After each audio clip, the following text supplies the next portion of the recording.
Hello, good morning बच्चों।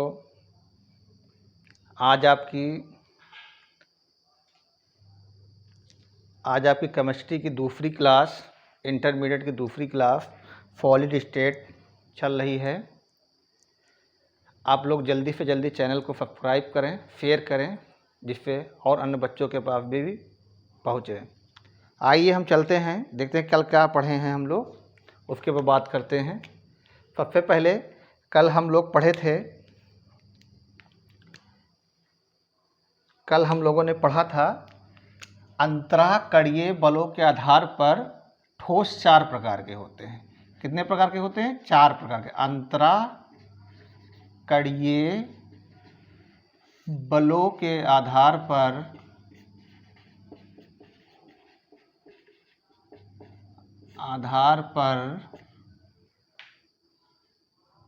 ठोस 4 प्रकार के होते हैं। कल हम लोग इसके अच्छे से इसको हम पढ़े थे, मतलब इनके प्रकार केवल पढ़े थे। आज हम इस टॉपिक को और बेहतर तरीके से क्लियर करेंगे। पहला क्या था, आप लोग ध्यान रखे होंगे, याद होगा, जल्दी जल्दी कमेंट में बताइए सभी लोग। पहला क्या था? पहला था आणविक ठोस। ठीक है, पहला आपका था आणविक ठोस। दूसरा क्या था? दूसरा था आपका सहसंयोजक ठोस। तीसरा क्या था आपका? तीसरा आपका था आयनिक ठोस।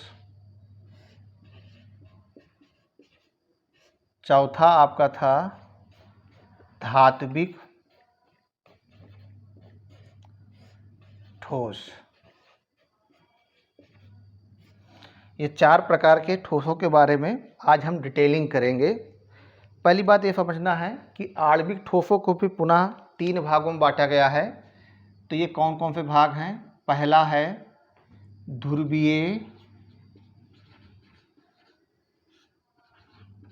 ठोस, दूसरा है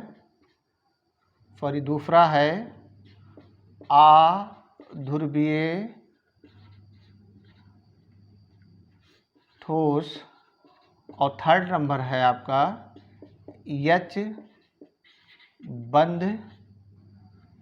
एच बंध युक्त ठोस।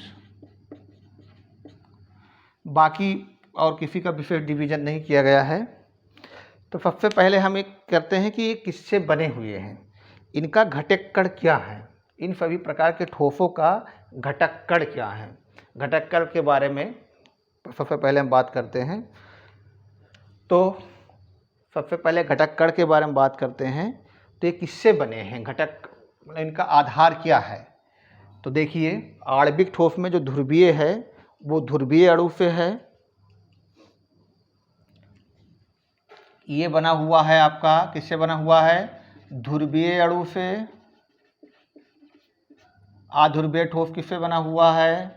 अध्रुवीय अणु से ये बना हुआ है। और ये किससे बना हुआ है? ये आपका बना हुआ है एच बंध बनाने में सक्षम अणु से बना हुआ है। मतलब एच बंध बनाने में जो सक्षम है, बनाने में सक्षम अणु से, मतलब ए भी अणु से ही बना है, लेकिन जो एच बंध बनाने में सक्षम है उससे बना हुआ है। संयोजक ठोस किससे बना हुआ है? संयोजक ठोस जो है, संयोजक ठोस का एक नाम और होता है, आप उसी से बता दे रहे हैं, नेटवर्क ठोस। संयोजक ठोस को नेटवर्क ठोस भी कहते हैं। ठीक, संयोजक ठोस मतलब नेटवर्क ठोस। इसके जो घटक कण बने हुए हैं वो परमाणु से बने होते हैं। परमाणु। अब आता है आयनिक ठोस। इनके जो घटक कण होते हैं वो धनायन और ऋणायन के बने होते हैं।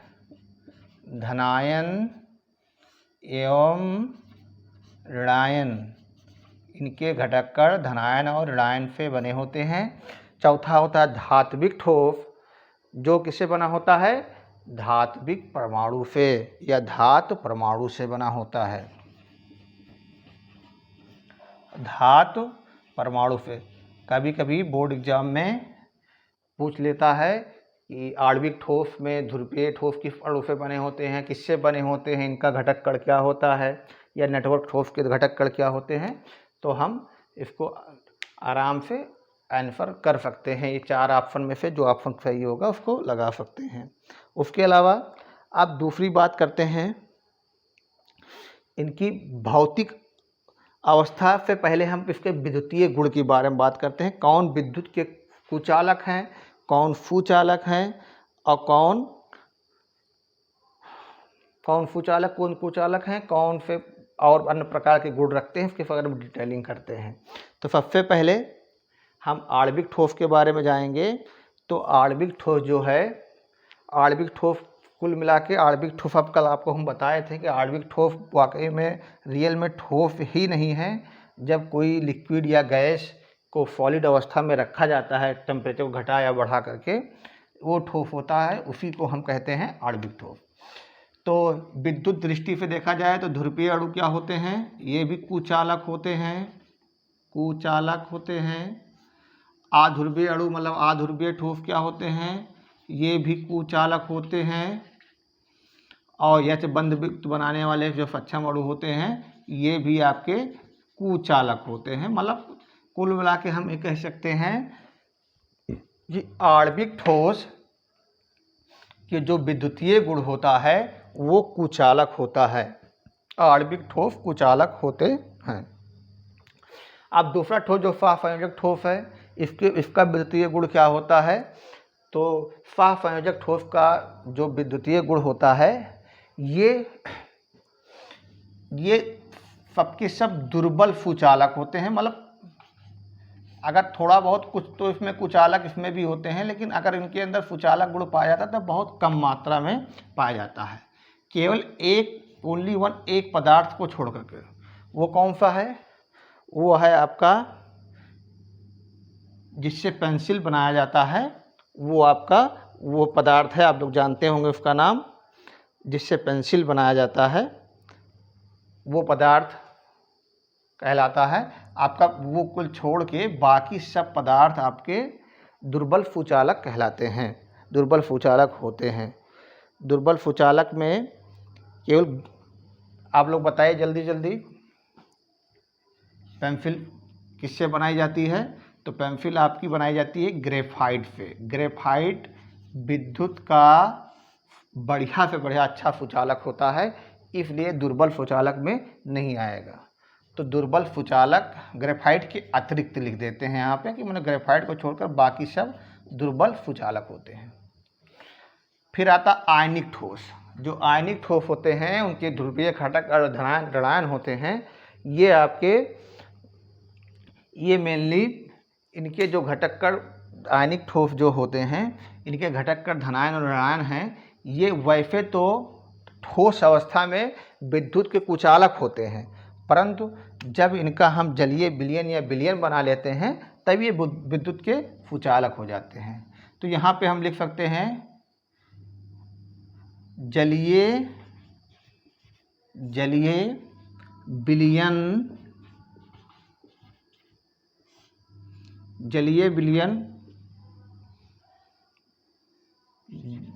बनाने पर यह सुचालक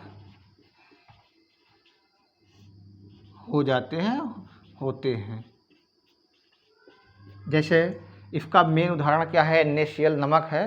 अगर NaCl वैसे अवस्था ठोस अवस्था में है तो वो विद्युत का कुचालक है, और जैसे ही वो जलीय विलयन बनाते हैं फिर वो सुचालक हो जाता है। अब लास्ट धात्विक ठोस, धातु परमाणु से है।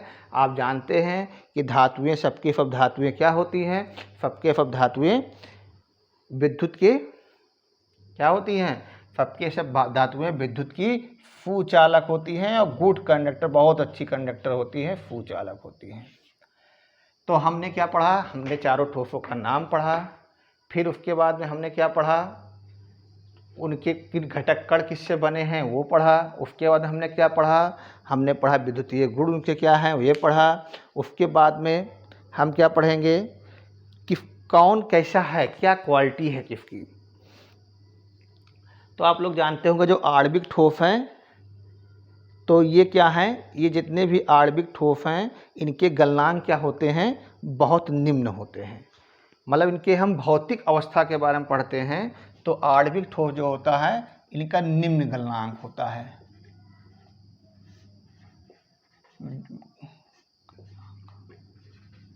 जो मेल्टिंग पॉइंट होता है इन तीनों का मेल्टिंग पॉइंट निम्न गलनांक होता है।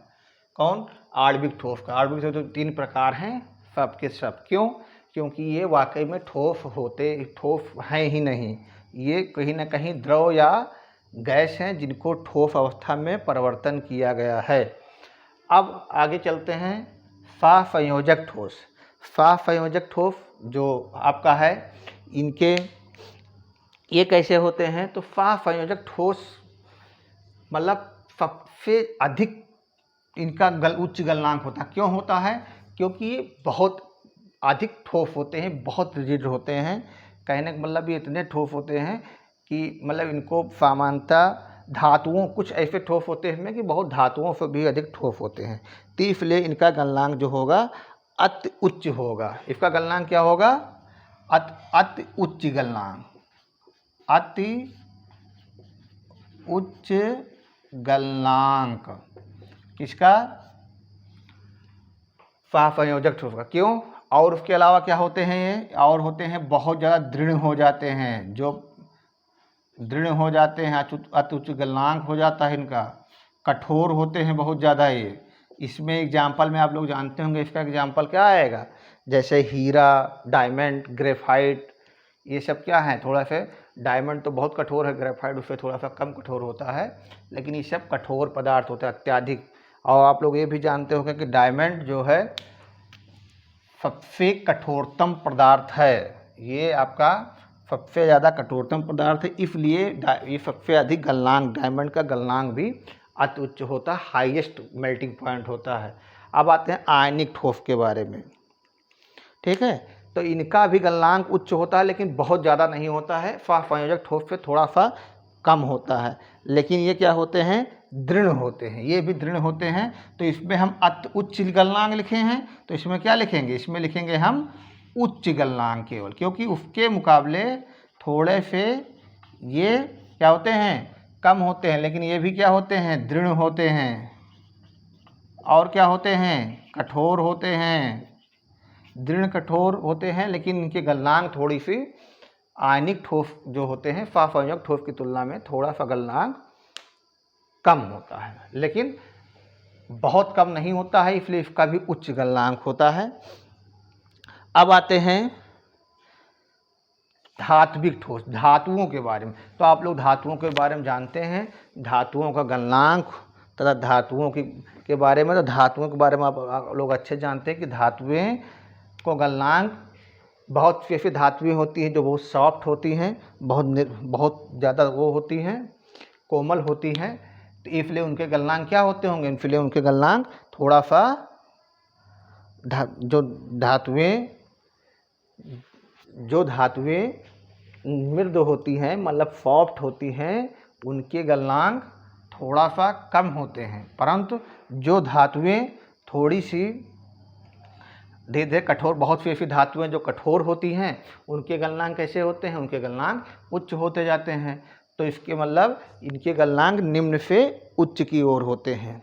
दोनों गलनांक मतलब जो धातुएं होते हैं उनमें दोनों प्रकार की क्वालिटी पाई जाती है, निम्न गलनांक से उच्च गलनांक होता है इनका, ठीक। और उसके अलावा ये क्या होते हैं, ये होते हैं मृदु से, मृदु मतलब कोमल से कठोर होते हैं। आप लोग जानते हैं कुछ धातुएं जो होती हैं जो बहुत मृदु होती हैं, जैसे सोडियम, पोटेशियम, ये सब क्या होती हैं, मृदु होती हैं। जबकि और धातुएं जानते होंगे जैसे आयरन, कॉपर, ये सब क्या होती हैं, ये सब बहुत कठोर होती हैं। इसलिए धात्विक ठोस का जो गलनांक होता है मतलब भौतिक गुण में इनका गलनांक निम्न से उच्च की ओर होता है और ये मृदु से कठोर की ओर होते हैं। अब अगर एक थोड़ा सा हम और देखते हैं, इसके एक एक एग्जाम्पल हम आपको बता देते हैं कि सबके एक एक एग्जाम्पल, कम से कम एक एक एग्जाम्पल तो बहुत ज़रूरी है। तो ध्रुवीय अणु में क्या आ जाएगा, जैसे आ जाएगा आपका सल्फर डाइऑक्साइड, ये महत्वपूर्ण इसका उदाहरण है। ध्रुवीय ठोस में जो आणविक ठोस का ध्रुवीय है उसमें सल्फर डाइऑक्साइड जो गैस है ना, ये गैस है, लेकिन उस अवस्था की बात की जा रही है जब सल्फर डाइऑक्साइड को किसी भी तरीके से ठोस बना दिया गया है, तब वो ध्रुवीय ठोस हो जाएगी। दूसरा, अध्रुवीय ठोस में हम आयोडीन, फास्फोरस, ये सब इसके महत्वपूर्ण उदाहरण हैं। P4, I2, ये सब इसके उदाहरण हैं। H बंध युक्त में आ जाएगा बर्फ, आ जाएगा आपका H बंध युक्त में, और क्या आ जाएगा ग्लूकोज। इसमें सबसे ज़्यादा इम्पोर्टेंट है आइस, बर्फ जिसे कहते हैं, ये आपका H बंध युक्त में, क्योंकि हाइड्रोजन और ऑक्सीजन का बनता है इसलिए इसमें H बंध युक्त ठोस होते हैं। तो ये आपके सह-संयोजक ठोस में अभी हम बात ही कर रहे थे। सह-संयोजक ठोस में कौन कौन से उदाहरण किस किस के हो जाएंगे आप देखते ही हैं। डायमंड, हीरा सह-संयोजक ठोस का एक महत्वपूर्ण उदाहरण है, और ग्रेफाइट, और जितने भी ये फैले होती है जैसे ग्रेनाइट, ये भी आपका सह-संयोजक ठोस में आएंगे। अब आते हैं आयनिक ठोस में। आयनिक ठोस में जितने भी धातु लवण होते हैं, जो साल्ट होते हैं, वो आपके आयनिक ठोस में हैं, जैसे NaCl, KCl, ये सब आपके आयनिक ठोस हैं ना। ये सब जब जलीय विलयन बनाते हैं तो ये आयनित हो जाते हैं, तो ये सब आपके हो जाएंगे। धात्विक ठोस आपके धातुएं जितने भी हैं, जैसे sodium, magnesium, Ag, silver, ferrum, लोहा आदि। ठीक है, तो आप लोग आज क्या पढ़े हैं, आप लोग पढ़े हैं अंतराकणीय बलों के आधार पर ठोस के प्रकार और उनका एक सेंट्रल नॉर्मल सा एक आप उसके बारे में डीपली में अध्ययन किए हैं कि उनके गुण क्या हैं, उनके प्रकार क्या हैं, उनके उदाहरण क्या हैं, उनके भौतिक गुण क्या हैं, वो विद्युतीय गुण कैसे हैं और उनकी किस घटक कणों से बने हैं। फिर यहीं पर आज क्लास समाप्त करते हैं। कल हम आप लोग इसके आगे पार्ट 3 लेके आएंगे, जो इससे भी बेहतर हम कोशिश करेंगे कि इससे भी अच्छा वीडियो आपके लिए हो। धन्यवाद।